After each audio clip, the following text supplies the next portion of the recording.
Bonsoir, bonsoir, bonsoir mes bien-aimés dans le Seigneur. Bonsoir, je vous salue dans le nom puissant et glorieux de notre Seigneur Jésus. Comme il était prévu, ce soir, nous allons prendre notre petit temps de partage pour parler de notre sujet que nous avions arrêté, qui est l'épreuve. Donc, je vous laisse le temps de vous connecter. Pendant ce temps, je vais préparer mes lectures. Donc, je vais préparer. J'ai mis les versets bibliques. Alors, je les ai écrits. J'espère qu'ils s'affichent parce que moi, je ne les vois pas. Je ne sais pas si vous les voyez. Bonsoir. Bonsoir, je vois... Oui, il y a des personnes qui viennent de se connecter. Bonsoir. Je ne sais pas qui c'est qui s'est connecté. Si vous pouvez... faire signe pour que... Est-ce que vous voyez les versets? Je vais essayer de les énumérer du coup. Alors, nous allons parler de l'épreuve. Donc, en verset biblique en titre, j'ai mis Deutéronome 13, 3, Apocalypse 12, 12, Job 1, 7 à 12, Jonas 1, 1 à 4, Genèse 37, 5 à 11. Alors, ce soir, nous allons parler de l'épreuve. Certains vont se dire pourquoi on parlerait de ça, quoique la plupart d'entre vous, membres de la bergerie, vous aviez souhaité qu'on puisse passer ce temps de partage autour de l'épreuve. Alors, qu'est-ce que c'est que l'épreuve? L'épreuve, nous, en tant que chrétiens, tous, nous connaissons des épreuves. Nous en avons peut-être connu et nous en sommes sortis, ou peut-être que nous sommes en plein dedans, ou peut-être que ça viendra. Parce que l'épreuve dans la vie d'un chrétien, un véritable chrétien qui craint Dieu, n'est pas une option, c'est obligatoire. Absolument, un chrétien qui connaît Dieu connaîtra des temps d'épreuve. Alors, les temps d'épreuve, c'est des temps difficiles. Ça peut être des temps d'affliction. Les épreuves, il y en a de plusieurs sortes. Il y en a de plusieurs calibres, si je peux me permettre de dire ça. Parce que Dieu nous a créé chacun de nous unique et à chacun il a donné une portion de résistance, à chacun il a donné un caractère. Alors, ce que moi je vais vivre comme une épreuve très dure ne sera pas forcément ce que mon frère ou ma sœur va vivre avec la même intensité. Donc, les épreuves des uns ne sont pas forcément les épreuves des autres. C'est pour cela qu'il est important, bien aimé, en tant qu'enfant de Dieu, nous sachons que les épreuves sont un chemin obligé, un chemin obligatoire par lequel nous passerons à partir du moment où nous décidons de donner notre vie à Christ. Donc, si tu n'as pas encore traversé des épreuves, bien-aimées, gloire à Dieu, mais tu ne fais que prendre ton mal en patience parce que tu en traverseras obligatoirement. Si tu es en plein dedans, je vais t'exhorter à tenir bon, à tenir ferme parce que chaque épreuve a une durée. Alors les épreuves ne vont pas durer toute la vie. Il y a toujours un temps de jubilé, il y a toujours un temps où on peut souffler et se dire là j'expérimente la joie de l'Éternel, là j'expérimente la délivrance de l'Éternel. Donc chaque épreuve a un début et une fin. Donc les épreuves ne régneront pas toute la vie. Et toi aussi, bien aimé, si tu es dans le cas où tu as déjà traversé toutes les épreuves et que tu t'en es sorti, alors on peut louer Dieu ensemble avec toi pour dire qu'il est bon, il est celui qui n'abandonne jamais dans la détresse. Alors, comme je disais tantôt, les épreuves sont diverses et variées. Je ne sais pas quelles sont tes épreuves à toi. Et chacun de nous a un type d'épreuve qu'il est en train de vivre dans sa vie, qu'il vivra ou peut-être qu'il a vécu, qu'il a vaincu et il s'en est sorti. Une épreuve peut être une maladie. Alors une maladie dont on ne trouve pas l'origine, on ne trouve pas la cause, du coup on ne peut pas vraiment soigner et on est obligé de prendre des antidouleurs à vie, on est obligé d'adapter un régime alimentaire, ça c'est une épreuve. Une épreuve, ça peut être une maladie grave comme un cancer parce que c'est vrai que par les meurtrissures de Christ, nous sommes guéris, mais tous ceux qui ont accepté Christ et qui sont malades de cancer, tous ceux-là, pas forcément guériront. Il y en a qui ne guériront pas de leur cancer et que le cancer emportera. Eh bien, le cancer, c'est une épreuve pour cela. Une épreuve, bien aimée, ça peut être un conjoint infidèle, une conjointe infidèle, un mariage qui ne tient pas debout, un mariage qui nous ôte la paix. Ça, c'est une épreuve. Une épreuve, ça peut aussi être un chômage de longue durée. On est au chômage pendant longtemps, on cherche du travail, on a l'impression que toutes les portes sont en train de se fermer devant soi. On frappe par ici, ça se bloque, on a des entretiens, on se dit que tout va bien, mais au final, on n'est jamais appelé, sinon que pour s'entendre dire, vous n'avez pas été retenu malgré la richesse de votre candidature. Une épreuve, ça peut être aussi des enfants qui n'obéissent pas. Ça peut être des enfants qui nous donnent du fil à retordre. Je suis maman d'ado, je sais un peu de quoi je parle. Donc les épreuves bien aimées, il y en a de plusieurs sortes. Ça peut aussi être des échecs répétés à des examens. Il y a certaines personnes, moi dans mon entourage immédiat, je connais une personne qui a eu à faire 4 fois le baccalauréat et cette personne n'a réussi qu'à la 5e fois. Imaginez un peu, la personne est intelligente, la personne est appliquée, consciencieuse, mais l'examen s'est levé devant lui, devant elle, comme une épreuve. Quel que soit ce qu'elle a fait, la personne ne s'en est pas sortie. 5 ans de sa vie, cette personne a perdu rien que pour avoir le bac. Donc, bien aimé, il y a plusieurs sortes d'épreuves. Il y a même des épreuves qui peuvent paraître légères aussi chez certaines personnes, mais qui sont très importantes chez d'autres personnes. Ça peut être des querelles de voisinage. Un voisin qui ne s'entend pas avec vous, un voisin qui ne veut pas vous voir, un voisin qui ne veut pas voir vos enfants, un voisin qui à chaque instant vient frapper à votre porte, vous avez même peur de vivre chez vous, vous n'êtes plus à l'aise. Ça aussi, c'est une épreuve. Un commerce qui ne marche pas, c'est une épreuve. On est une jolie femme, on travaille dans une entreprise et le patron nous harcèle, c'est aussi une épreuve. Des affaires qui ne fonctionnent pas, c'est une épreuve. Donc, bref, bien aimé, en tant qu'enfant de Dieu, nous ne sommes pas à l'abri des épreuves. Les épreuves sont le chemin obligatoire par lequel passe tout enfant de Dieu. Si tu n'y passes pas aujourd'hui, tu passeras demain. Donc, les épreuves sont le quotidien, en fait, des enfants de Dieu. Bonjour, ma sœur Léma, que Dieu te bénisse. Les épreuves sont des quotidiens, sont le quotidien plutôt, sont le quotidien des enfants de Dieu. Je ne traverse pas d'épreuves dans ma vie, ce n'est pas possible. Tant que nous allons vivre sur cette terre, nous aurons toujours des épreuves. Et nous verrons, c'est pour ça que nous allons essayer de faire court pour que le message y porte. Mais nous allons essayer de scinder ça en 3 parties. Donc, quand nous avions échangé dernièrement, quand on avait essayé, on avait dit qu'il était important que nous, enfants de Dieu, nous sachions quel devait être notre comportement. Donc, avant l'épreuve, pendant l'épreuve et après l'épreuve. Donc, un enfant de Dieu, bonsoir ma sœur Diane, un enfant de Dieu doit savoir que parce que j'ai accepté de suivre Jésus, ma vie absolument, elle est soumise aux épreuves. Par contre, les épreuves ne durent pas toute la vie. Il faut que j'arrive à faire confiance à Dieu. Il y a une conduite à avoir pendant l'épreuve. Et donc, aujourd'hui, nous allons essayer de parler des origines. Donc, nous allons scinder quand même ce thème en 3. Si Dieu nous donne la possibilité, on va essayer de faire ça en 3 directs assez courts pour que nous puissions retenir le maximum. Donc, en grand point, en premier point, je pense que nous allons parler des origines de l'épreuve. Et en deuxième grand point, nous allons parler de l'attitude à adopter durant l'épreuve. Et en troisième point, nous parlerons du comportement après l'épreuve. Donc aujourd'hui, c'est notre début, c'est notre commencement. Nous allons parler des origines de l'épreuve.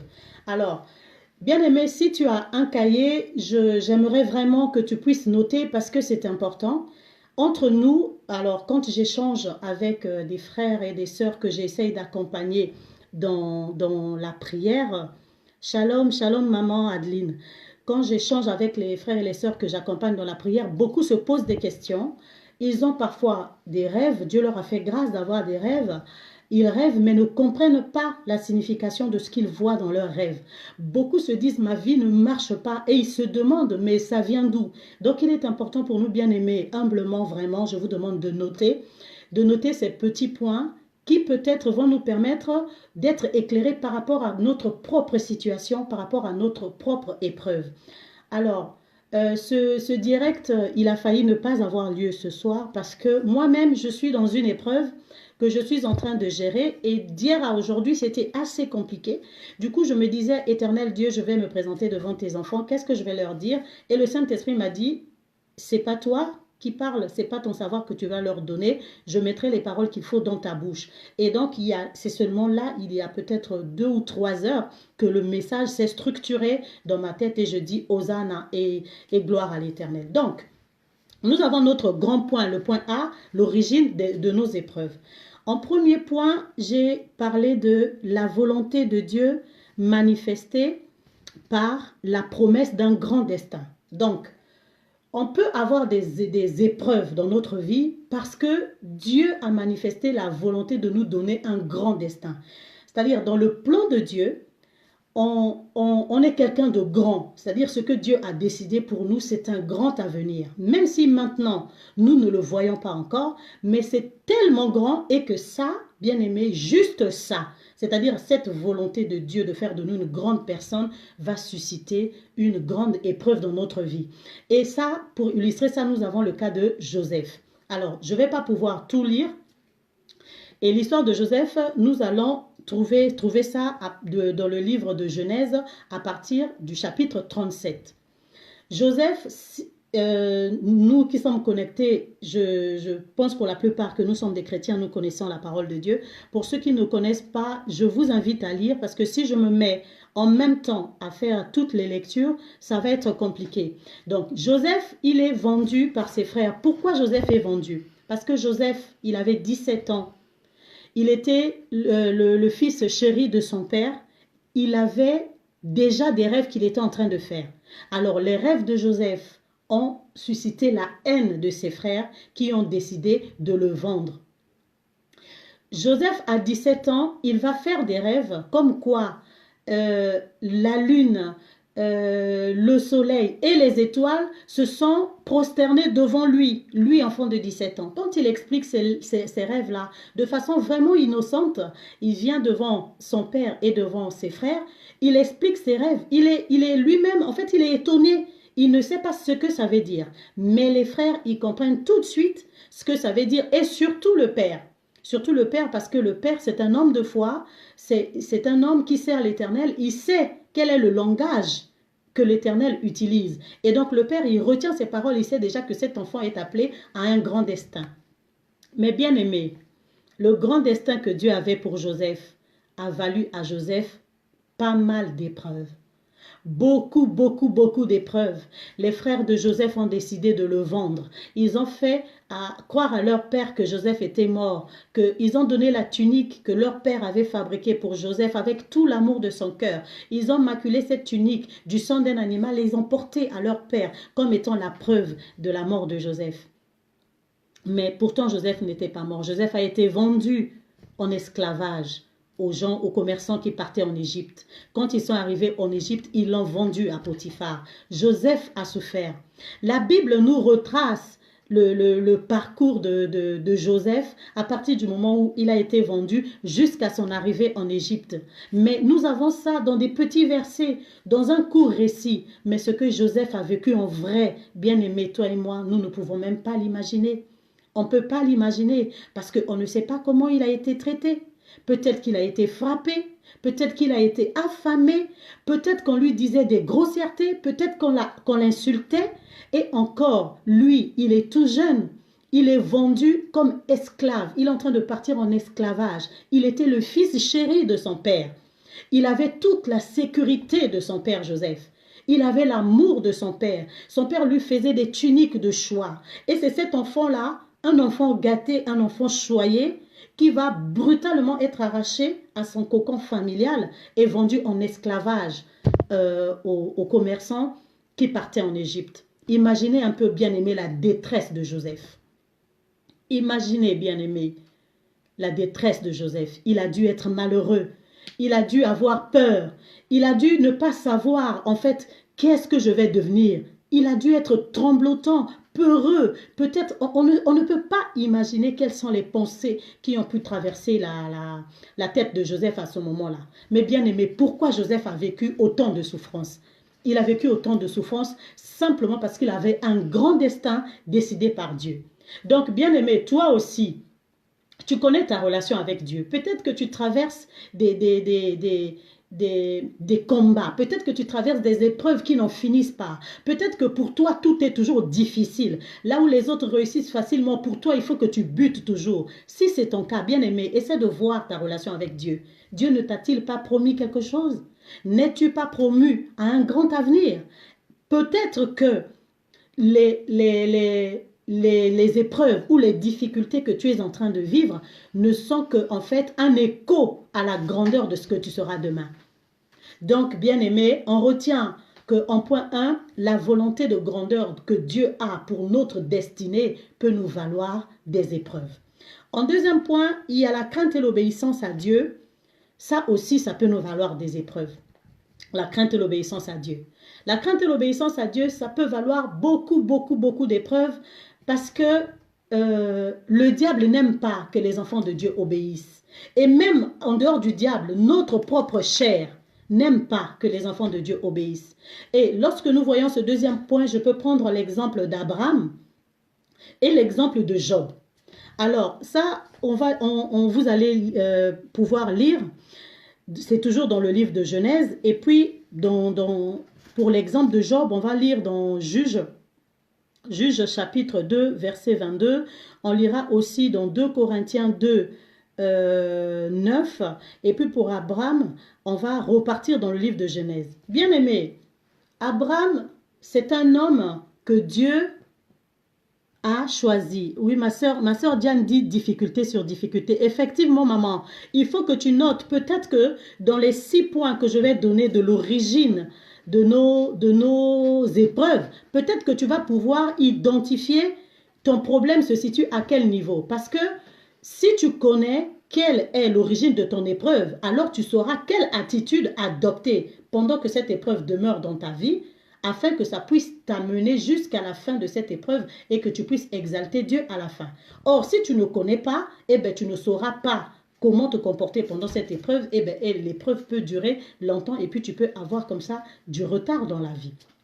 Donc, je disais, la crainte et l'obéissance de Dieu, ce sont des qualités et des comportements qui peuvent nous valoir beaucoup d'épreuves. Alors, Abraham, parce qu'il a obéi à la voix de Dieu quand Dieu lui a demandé de lui offrir Isaac en sacrifice, Abraham, il a dû user de subterfuge.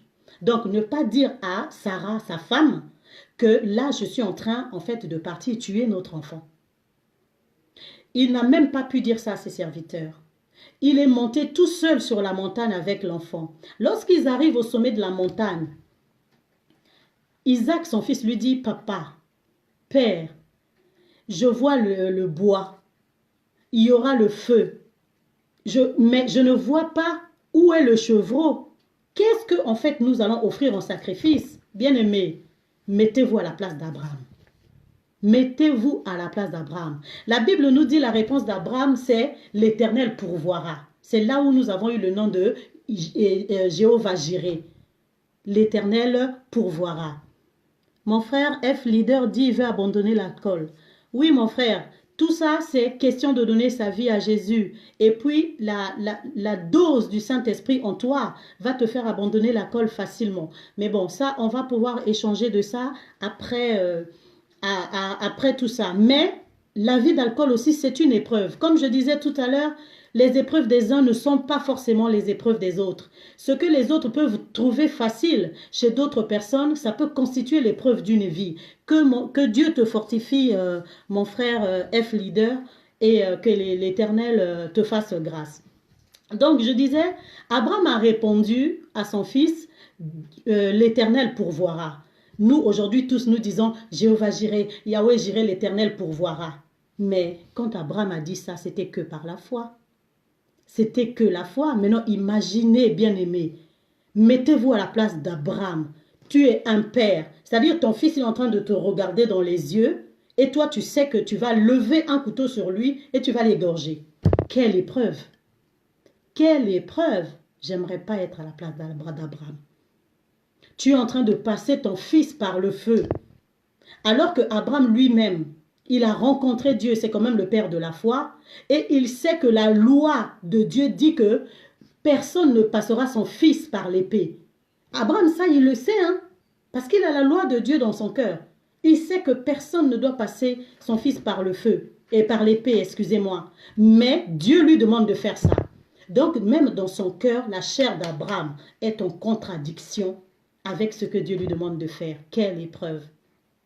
Mais il s'en est sorti parce qu'il a lutté contre sa chair. Il a décidé de déposer sa foi aux mains de l'Éternel. Il a dit, c'est l'Éternel qui m'a donné cet enfant. Certainement, l'Éternel pourvoira. Et parce qu'il a eu la foi, cela lui fut imputé à justice. L'Éternel pourvu effectivement, et le chevreau pour le sacrifice fut donné de façon miraculeuse. Il a eu la foi. Alors, il y a aussi Job. Alors, l'histoire de Job, c'est une histoire qui me passionne. Alors, ça me passionne vraiment parce que je ne peux pas dire dans ma vie que j'ai souffert autant que Job, mais j'ai souffert. J'ai beaucoup souffert. Alors, quand je dis souffert, charnellement par des maladies, la situation de santé compliquée. J'ai vraiment traversé des épreuves, mais des grosses épreuves de maladie. Donc, le livre de Job dans la Bible, bien aimé, c'est l'un de mes préférés parce que c'est un livre de consolation pour moi. Lorsque je lis le livre de Job, je ne vois pas toute la souffrance de Job, mais je vois plutôt la cause de la souffrance de Job. Alors, si vous lisez dans le livre de Job, ça va être Job à partir du premier chapitre, du verset 7 jusqu'à ce que vous montez. Les enfants de Dieu s'étaient rassemblés au ciel. Donc, les anges, les chérubins, les séraphins s'étaient rassemblés. Dieu tenait une assemblée et lors de cette assemblée, le diable aussi est venu. Alors, quand Dieu voit le diable, il lui dit, « Tu viens d'où » Le diable répond à Dieu, « Je viens de parcourir la terre et de m'y promener. » Alors, Dieu lui dit au diable, « Tu as vu mon serviteur Job, il n'y a nul autre pareil comme lui. Il n'y a pas un homme d'une telle intégrité comme lui. » Ça, c'est Dieu qui se vante devant le diable de Job. Bien-aimé, peut-être que Dieu s'est vanté de toi devant le diable. Voilà pourquoi tu vis les situations dans lesquelles tu vis là. C'est ainsi, bien-aimé, que si tu as une situation qui te complique tellement la vie et que toi-même tu sais que tu n'es pas dans le péché, ce ne sont pas les liens de famille, c'est-à-dire tu écartes tout ce que je vais expliquer ici, alors bien-aimé, tiens-toi droit dans tes bottes. Sache que certainement l'Éternel t'a trouvé à son goût et l'Éternel s'est vanté auprès du diable et le diable a décidé de faire de toi sa proie. Donc, Dieu dit au diable, tout content, tout heureux, « Tu as vu mon serviteur Job, il n'y a nul autre comme lui sur la terre. Il est intègre, il est ceci. » Alors Dieu, tellement content, le diable lui dit, « Mais Seigneur, Maître, Dieu Tout-Puissant, comment un homme comme Job ne peut-il pas te servir? Ne peut-il pas t'adorer? Regarde ce que tu as fait à Job. Qu'est-ce que tu n'as pas donné à Job? Il a une belle femme, il a une richesse, il a des beaux enfants. En fait, Job était immensément riche. Immensément riche. Et le diable fait comprendre à Dieu que si Job, il est ce qu'il est et qu'il met autant de joie dans ton cœur, mais ce n'est qu'en réponse à ce que tu lui as déjà donné. Si jamais on lui enlevait ça, c'est là où on va voir la véritable nature de Job. C'est ainsi que Dieu va donner au diable la permission de toucher à Job. Il dit à Job, il dit au diable, « Je t'autorise à toucher tout ce qui lui appartient, mais ne touche pas à sa vie. » Bien-aimé, Job, c'était un homme riche. Il avait une belle femme. Ses enfants étaient en train de faire une fête chez l'un de ses frères. Job, c'était un homme qui se disait, peut-être que mes enfants ont péché, laisse-moi faire des sacrifices pour expier les péchés de mes enfants. Donc, sans même vouloir savoir, Job, c'est quelqu'un, s'il était de nos jours là, Job, ben, il arrive à l'église, tous les besoins de l'église, c'est Job qui gère. En commençant du loyer, en passant par les chaises et tout, c'est Job qui paye tout. Si Job était de notre temps. C'était un homme qui donnait aux pauvres, qui donnait aux mendiants. C'est-à-dire, à l'époque de Job, tout le monde se retrouvait. Tu pouvais être le cuisinier de Job, tu étais bien payé. Le chauffeur de Job, tu étais bien payé. Donc, Job, c'était quelqu'un à qui Dieu avait tellement donné. Et lui aussi, Job, il savait mettre les autres à l'aise. Il donnait aux autres. Donc, Job, il est là dans sa gloire. Mais c'est quelqu'un d'humble, en fait. Il est humble. Il sait que Dieu m'a donné tout ça. Il est content, Job. Il passe très bien sa vie, mais il ne sait pas que son sort, en ce moment-là, est en train de se jouer au ciel. Oui, ma sœur Diane, grande fut l'épreuve de Job. Ouais, c'est la plus grande, je pense, de toute la Bible. Il ne sait pas, Job, que son destin est en train de se jouer au ciel. Regardez, bien-aimés, Dieu a donné au diable la permission de toucher à Job, c'est-à-dire juste son corps, pas sa vie, et à tout ce que Job avait. Job, il va perdre ses enfants. Alors, tous ses enfants, le même jour. Moi, je ne sais pas, enfin, honnêtement, aujourd'hui, juste de perdre un enfant, tu as l'impression que c'est une partie de toi qui meurt. Tu as tes tripes qui se retournent comme ça, juste parce que tu auras perdu un enfant. Mais Job a perdu tous ses enfants. Plus d'une dizaine. Tous ses enfants le même jour. Pendant qu'on lui donne l'annonce, on n'a pas encore fini de lui annoncer, avant d'ailleurs qu'il ne perde ses enfants, on vient lui annoncer qu'il y a un feu qui s'est propagé quelque part, il a perdu son cheptel entier. Donc ça, ce n'était pas encore fini. On vient de lui annoncer encore que la maison s'est écroulée sur ses enfants qui étaient en train de dîner tous ensemble, de festoyer chez un de ses frères. Et la personne le serviteur qui amène la mauvaise nouvelle à Job, c'est le seul rescapé de ce tremblement de terre-là. Donc, en fait, lui, il n'a pu être sauvé juste que pour venir détruire le cœur de Job. Et c'est lui qui amène ce message-là. Donc, Job, il a tout perdu. Alors, tout de tout, le même jour. De nos temps, il y a des gens qui perdent un peu moins que ça et qui se suicident, qui n'arrivent pas à gérer. Il y a des gens qui perdent et puis on lui donne la nouvelle, il crie « Ah !» Un AVC direct, la personne paraplégique. Mais Job, il a perdu tout ça. Les gens se sont dit où est-ce qu'il a péché. Ses amis, Eliphaz et compagnie, sont venus le voir. Ils l'ont soupçonné de tout. Les gens ont dit certainement il y a quelque part un péché qu'il a fait, qu'il a caché, qu'il ne nous dit pas parce que tel malheur ne peut pas arriver à un homme. C'est pas possible. Même si on est mauvais comment, on ne peut pas souffrir comme ça. Mais il ne savait pas. Il ne savait pas, c'est juste l'obéissance à Dieu et la crainte de Dieu dans la vie de Job qui avait valu à Job toutes ses souffrances. Donc, en troisième lieu, il y a le péché. Bien aimé, le péché aussi peut engendrer beaucoup d'épreuves. Le péché peut engendrer beaucoup d'épreuves dans la vie d'un enfant de Dieu. Romains 6, 23 nous dit, le salaire du péché, c'est la mort. Or, nous péchons et nous sommes en vie. Nous péchons et nous continuons à vaquer à nos occupations. Donc, certains d'entre nous, on se dit que la mort ne m'a pas attrapé. Mais non, bien aimé, le salaire du péché, effectivement, c'est la mort. Et cette mort-là, elle n'est peut-être pas physique, mais elle peut être une mort quelque part. Ça peut être la mort de tes affaires. Ça, c'est une épreuve. Ça peut être la mort de tes études. Ça peut être la mort de ton commerce. Ça peut être la mort de ta santé, excusez-moi.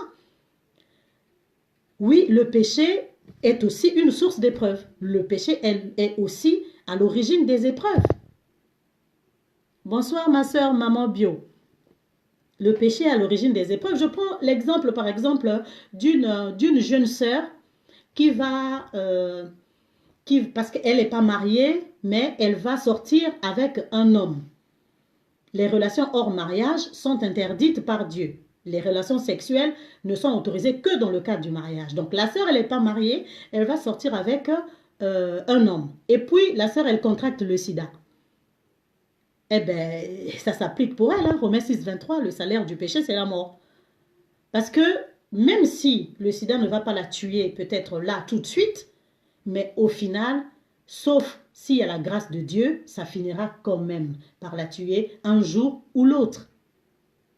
Oui, Romains 6, 23, le salaire du péché, c'est la mort. Donc le péché, bien aimé, est aussi à l'origine de beaucoup d'épreuves dans la vie des enfants de Dieu. On va prendre le cas de David.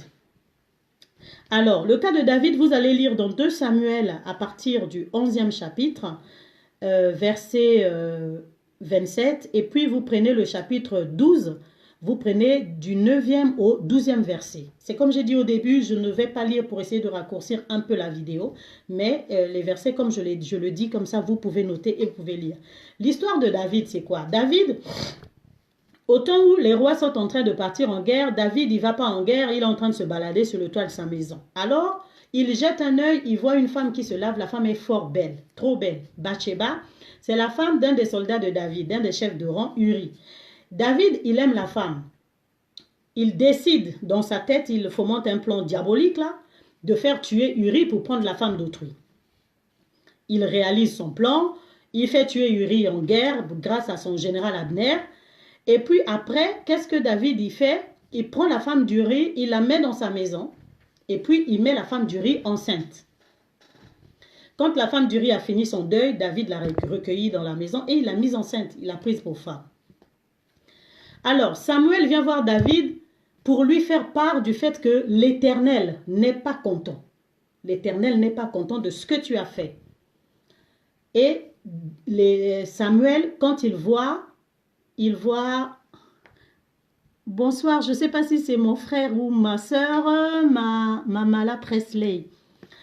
Quand David voit que Dieu lui a parlé par la bouche de son serviteur Samuel, David, il fait quoi? Il se dit, je vais me repentir. Et comme David, c'est l'homme selon le cœur de Dieu, quand il fait n'importe quoi, il se repent tout de suite. Dans sa tête, pendant que le prophète parle, il se dit, il va se repentir. Mais seulement, le prophète ne lui fait pas seulement part de sa méchanceté, mais le prophète lui dit les conséquences de sa méchanceté. Le prophète lui dit, ainsi te parle l'Éternel. Il a dit, j'ai mis en ton sein toutes les femmes que tu pouvais vouloir. Et si ce n'était pas suffisant, j'aurais ajouté. Mais il a fallu pour toi que tu prennes la femme de ton serviteur, qui t'était fidèle, et que tu le tues.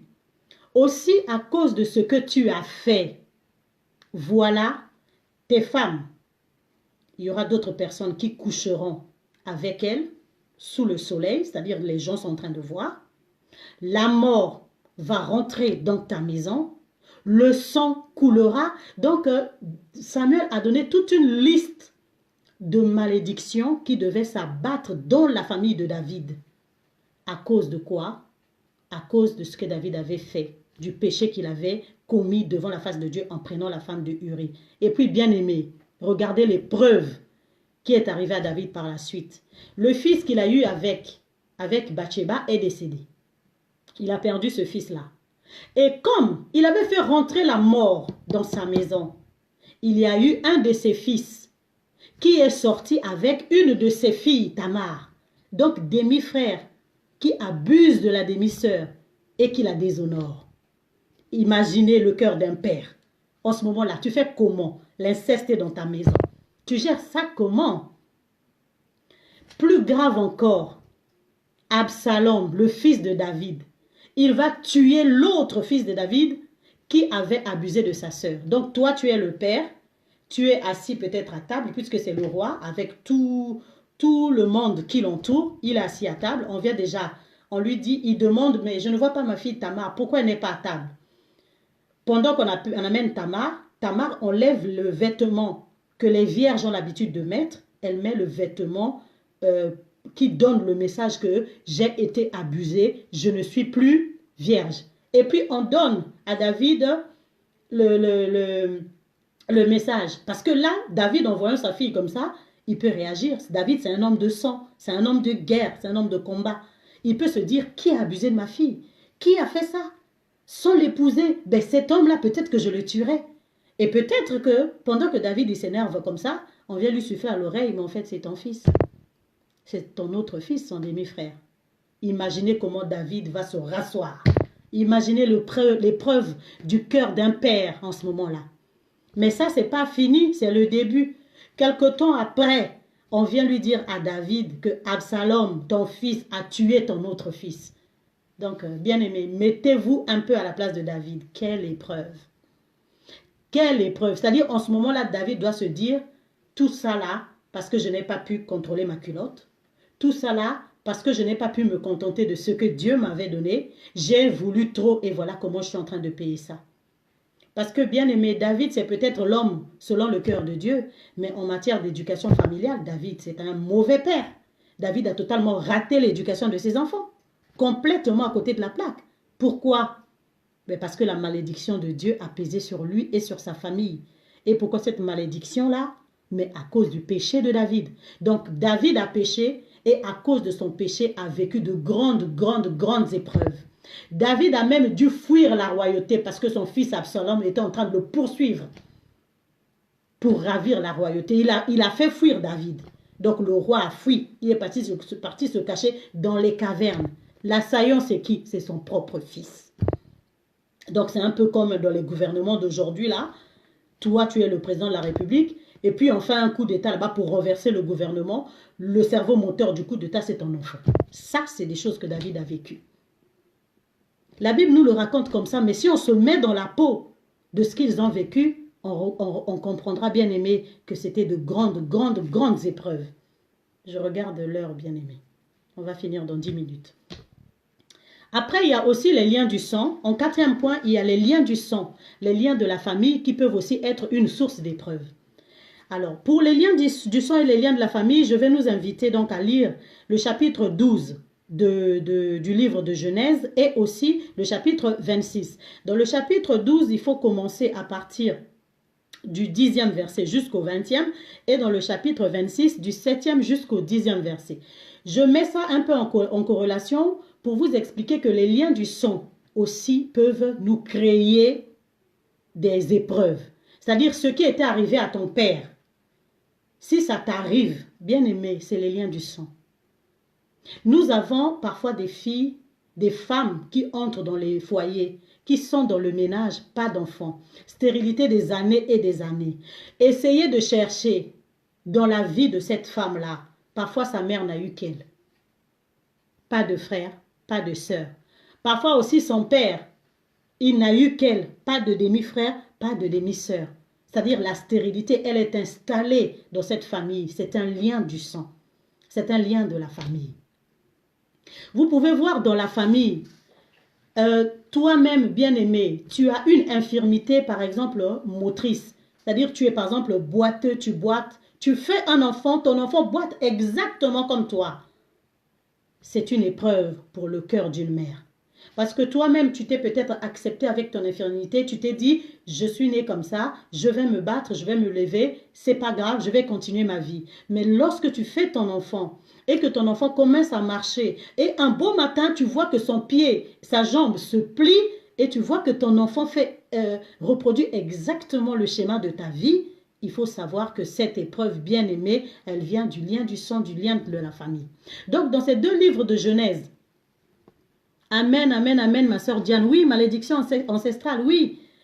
Quand nous avons des épreuves qui durent dans notre vie, dans un domaine particulier, essayons de voir dans nos parents, dans nos grands-parents et allons même très derrière dans nos aïeux. Essayons de vérifier, est-ce que ces choses-là ne leur sont pas arrivées à eux?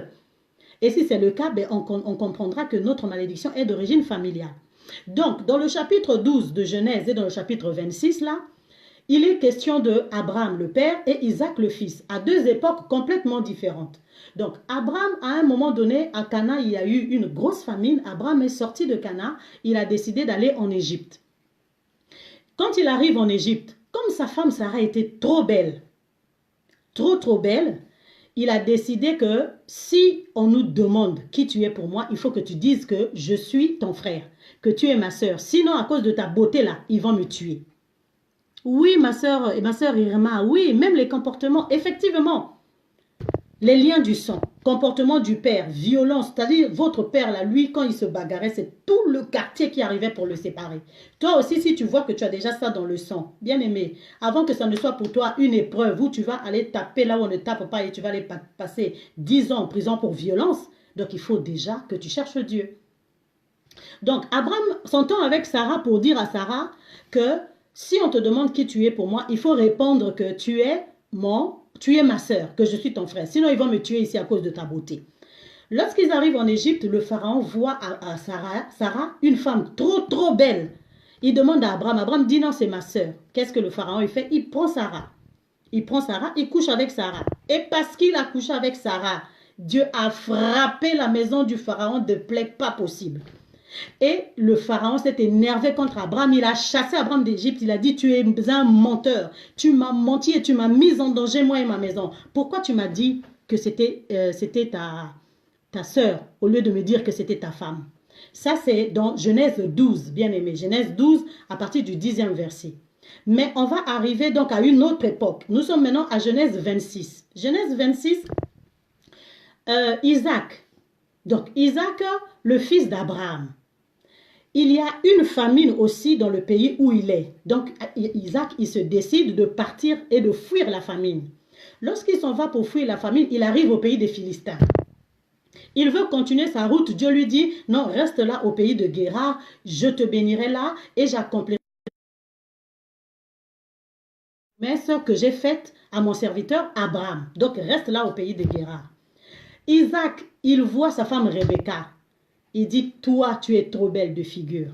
Si le chef des Philistins, là, il sait que toi, tu es ma femme, il va me tuer à cause de toi. Donc, on va mentir que toi, tu es ma sœur. Bien-aimé, vous voyez les liens du sang? Exactement ce que son père avait fait. Exactement ce que Isaac, il est en train de reproduire. Mais la chance pour Isaac, c'est que le chef des Philistins n'a pas couché avec Rebecca. Pourquoi? Parce que un jour, il était dans la fenêtre de sa chambre, il était en train de regarder et il a vu comment Isaac était en train de jouer avec Rebecca. Il a dit, on ne joue pas avec sa sœur comme ça, assurément, c'est ta femme. Donc il appelle Isaac, il lui dit, pourquoi tu m'as menti? Pourquoi tu m'as menti? Tu as failli m'induire en erreur parce que j'avais déjà l'intention de la prendre pour femme. Pourquoi tu as voulu amener la mort chez moi? Et il s'est énervé. À cause de ça aussi, Isaac a été chassé. Ça, c'est, excusez-moi, premier exemple de lien du sang. Donc, Abraham a menti. On a couché avec sa femme. Imagine un peu, bien aimé. Même si tu n'es pas un homme jaloux. Donc, toi, tu es là. Le pharaon, il a envoyé prendre ta femme, qui est devenue sa femme.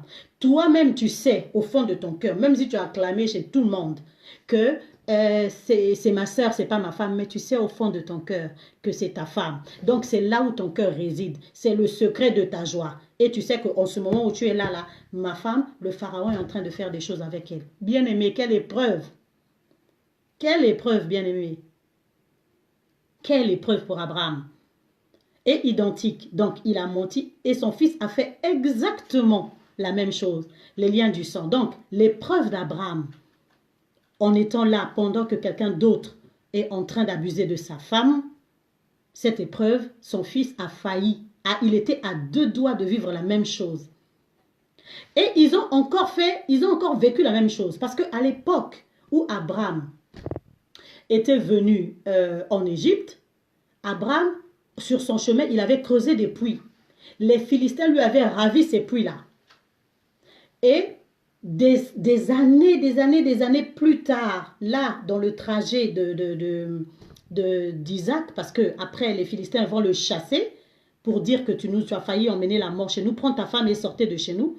Lorsqu'ils sortent, il arrive un peu à la sortie du pays de Guérar, là-bas, ils sont en difficulté d'eau. Il va creuser les mêmes puits qui, à l'époque, furent les puits d'Abraham.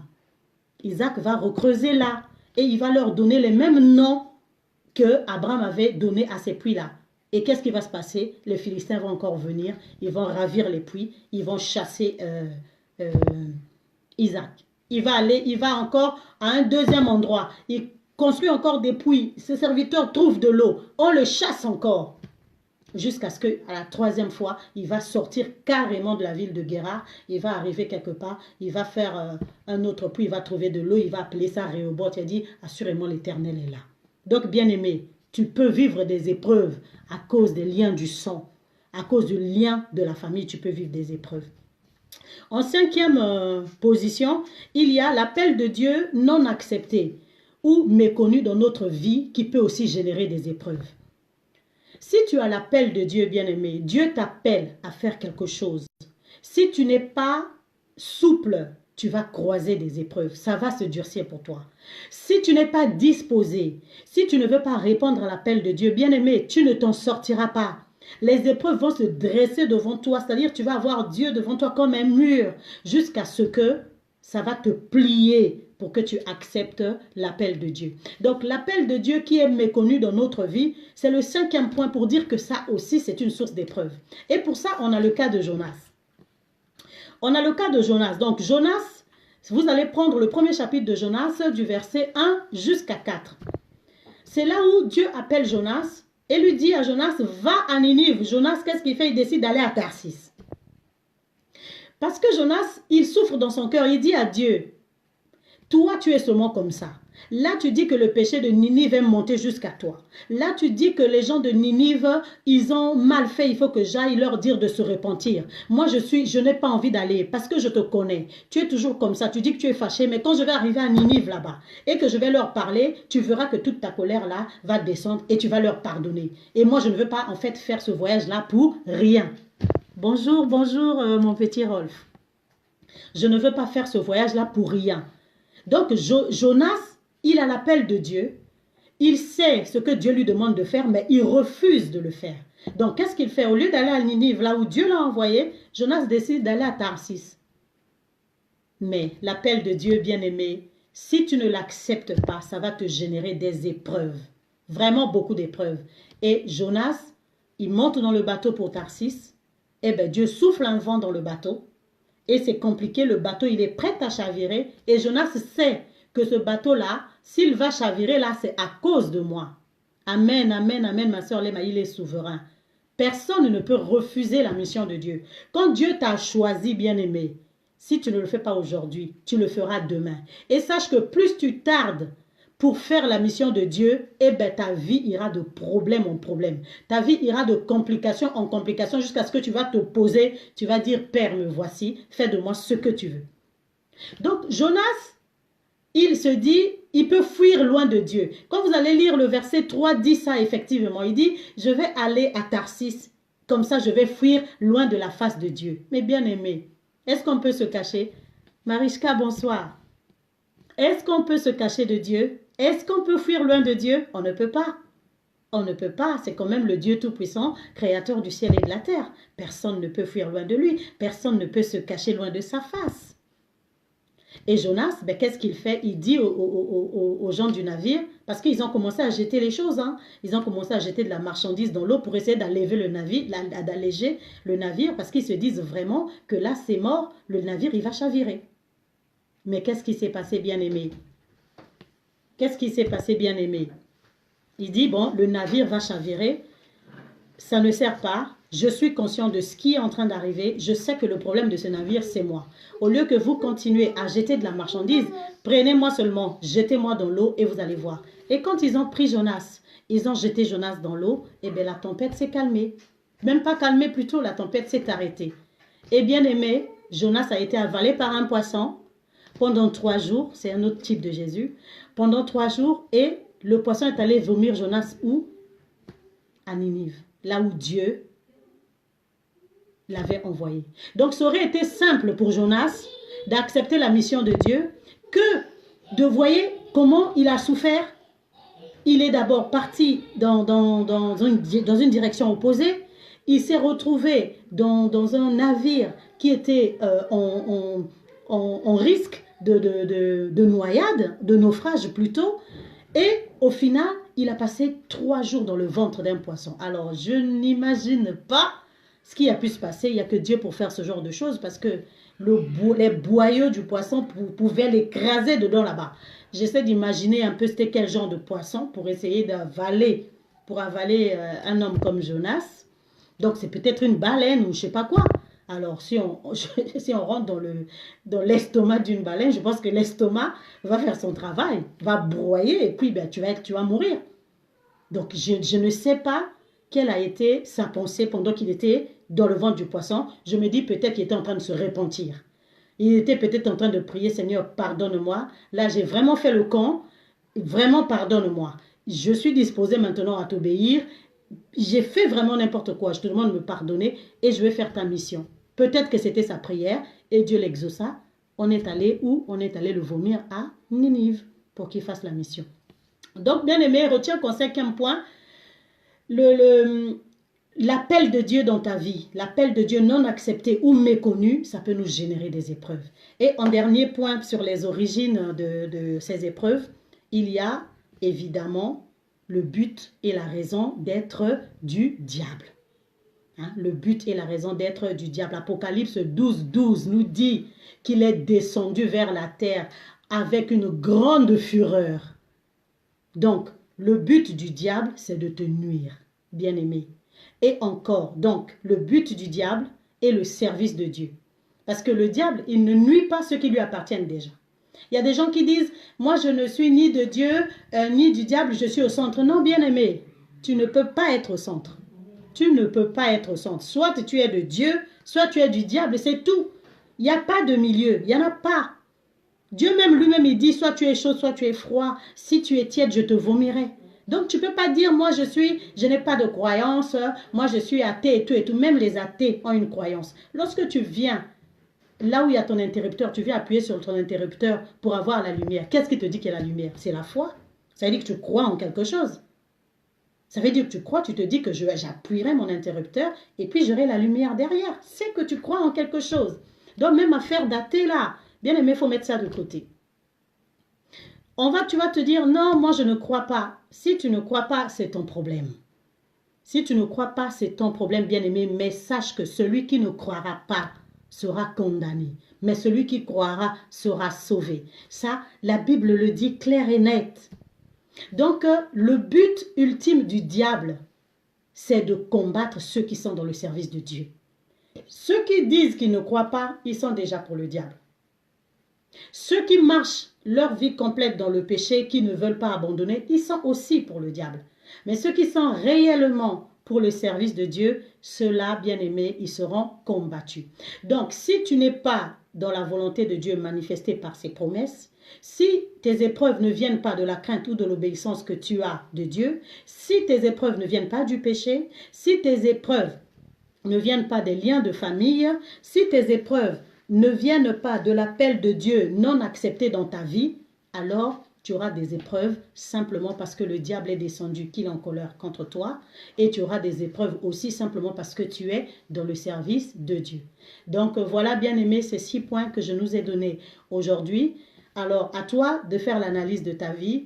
Si tu es dans les épreuves en ce moment et que tu es en plein dedans, alors essaie de voir qu'est-ce qui se passe, qu'est-ce qui peut être à l'origine de tes épreuves. Et prochainement, nous allons voir, là nous avons vu donc l'attitude, nous avons vu plutôt avant l'épreuve. Et le samedi prochain, à la même heure, donc 21h30, nous allons voir pendant l'épreuve. Donc, comment nous, enfants de Dieu, nous devons marcher pendant l'épreuve. Et si Dieu nous prête vie, le samedi en 8, nous verrons donc notre attitude après l'épreuve. Que Dieu te bénisse. Retiens que si tu n'es pas encore en train de traverser l'épreuve, elle va venir. Si tu as déjà vaincu l'épreuve, gloire à Dieu, j'exalte Dieu avec toi. Et si tu es en ce moment même en train de traverser l'épreuve, tiens bon, essaie de localiser quelle est la cause de ton épreuve et accroche-toi à Dieu, ça va aller. Que Dieu vous bénisse. On se dit au samedi prochain. Au revoir les amis.